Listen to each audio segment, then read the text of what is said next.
Welcome to four sides TV. ఆంధ్రప్రదేశ్లోని assembly నియోజకవర్గాల విశ్లేషణలో భాగంగా ఈరోజు శ్రీకాకుళం జిల్లా ఎచ్చెర్ల అసెంబ్లీ నియోజకవర్గం గురించి మాట్లాడుకుందాం.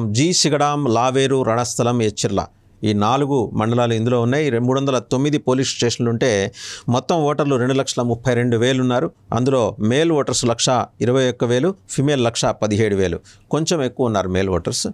పార్టీల వారీగా చూస్తే ఈ నియోజకవర్గం 1967లో ఏర్పడినప్పటి నుంచి ఇప్పటి వరకు కూడా 12 దఫాలు ఎన్నికలు జరిగితే తెలుగుదేశం 6 సార్లు, కాంగ్రెస్ పార్టీ 4 సార్లు, ఇండిపెండెంట్గా ఒక్కసారి గెలిచారు, వైఎస్ఆర్ కాంగ్రెస్ పార్టీ ఒకసారి, ఎస్సీలు 7 సార్లు, తూర్పు కాపులు 4 సార్లు, రెడ్డిక సామాజిక వర్గం ఒకసారి ఈ నియోజకవర్గం నుంచి గెలిపొందిన సందర్భం ఉంది.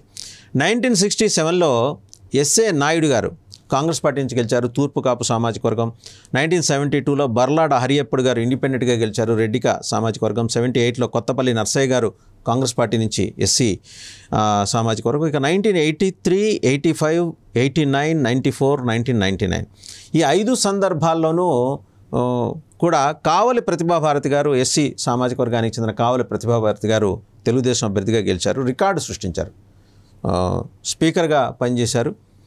అండ్ 2004లో కొండ్రు మురళీమోహన్ గారు కాంగ్రెస్ పార్టీ అభ్యర్థిగా ఎస్సీ సామాజిక వర్గం. 2009 కాంగ్రెస్ పార్టీ అభ్యర్థి మీసాల నీలకంఠ నాయుడు గారు గెలిచారు, తూర్పు కాపు. 2014లో కిమిడి కళా వెంకట్రావు గారు తెలుగుదేశం, తూర్పు కాపు.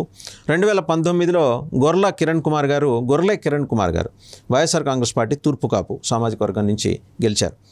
మొత్తంగా మనం మాట్లాడుకుంటే ఇందాకే చెప్పినట్టు తూర్పు కాపులు 22.93% ఇక్కడ ఉన్నారు, రెడ్డిక 12.3%, మత్స్యకార 11.47%, కాళింగులు 11.40%, మాల 9.12%, అండ్ తెలగ బలిజ కాపు 7.73%, యాదవ 5.13%, దేవాంగలు 3.99%, ఇంకా ఇతర కులాలు 2.56% ఉన్నాయి. ఓవరాల్గా తూర్పు కాపులు చాలా బలంగా ఉన్న నియోజకవర్గంలో ఎస్సీలు కూడా they made their foot print here. And Pratibha Bharati కారణంగా ఎచ్చెర్ల అసెంబ్లీ నియోజకవర్గానికి ఒక గుర్తింపు వచ్చింది. సమర్థులైన స్పీకర్గా, రాజకీయవేత్తగా ఆమె రాణించారు.